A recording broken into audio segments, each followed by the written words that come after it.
ఆదిలాబాద్ జిల్లా వైద్య ఆరోగ్య శాఖ పరిధిలో జాతీయ ఆరోగ్య మిషన్ కింద ఇంటర్వ్యూలు నిర్వహించారు. 5 నెలల కోసం కంటి వెలుగు కార్యక్రమంలో పనిచేసేందుకు డేటా ఎంట్రీ పోస్టుకు దరఖాస్తు చేసుకున్న అభ్యర్థులకు స్థానిక డిఎంహెచ్ఓ కార్యాలయంలో జిల్లా వైద్యాధికారి నరేందర్ రాథోడ్ నేతృత్వంలో ఇంటర్వ్యూలు జరిగాయి. జనవరి 18 నుండి కంటి వెలుగు కార్యక్రమాన్ని ప్రతిష్టాత్మకంగా నిర్వహించనున్నట్లు డిఎంహెచ్ఓ తెలిపారు. అవసరమైన వారికి ఉచిత చికిత్సలు చేయడంతో పాటు కంటి అద్దాలు అందజేస్తామని వెల్లడించారు. తీసుకురా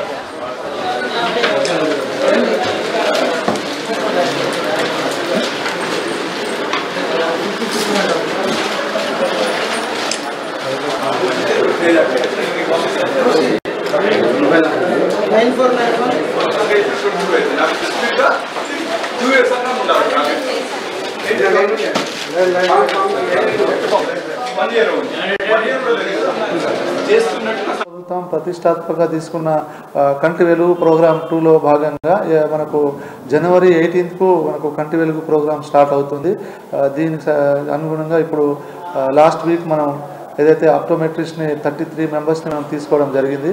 అలాగే మన ఆదిలాబాద్ జిల్లాలో మొత్తం 33 టీంలతో దాదాపు 5 లక్షల మందిని మేము స్క్రీనింగ్ చేయడం కానీ ఫ్రీగా కళ్ళ అద్దాలు ఇవ్వడం అనేది జరుగుతుంది. ఎవరికైతే ఆపరేషన్ ఉంటుందో వాళ్ళకి ఆపరేషన్ కూడా చేయించడం జరుగుతుంది.